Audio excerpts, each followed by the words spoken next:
अहो, ऐकलत का? आज आपण बनवणार आहोत वर्षभर टिकणारा साखर आंबा. कसा बनवायचा तर? चला तर बघूया. मी 1 किलो आंबे घेतलेले आहे. त्यांना स्वच्छ धुवून घेतलेलं आहे आणि एका स्वच्छ कापडाने पुसून घेतलेलं आहे. एका किसणीवर मी 1 किलो आंबे छान किसून घेतलेले आहेत. आता हा सगळा पल्प मी एका वाट्यामध्ये काढून घेतला आणि 1 किलोला मी 3 वाट्या साखर टाकली. आपण कमी जास्त साखर करू शकता आणि याला मी ओव्हरनाईट मिक्स करून झाकून ठेवलं. दुसऱ्या दिवशी मी कढई गॅसवर ठेवली आणि त्यामध्ये हे सगळं सारण टाकून घेतलं.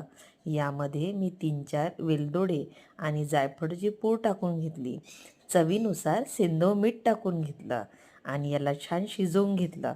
आत्ता गॅस बंद करून घेतली आणि स्वच्छ काचेच्या बरणीमध्ये भरून वर्षभर टिकणारा साखर आंबा रेडी आहे. चला तर मग एन्जॉय करूया.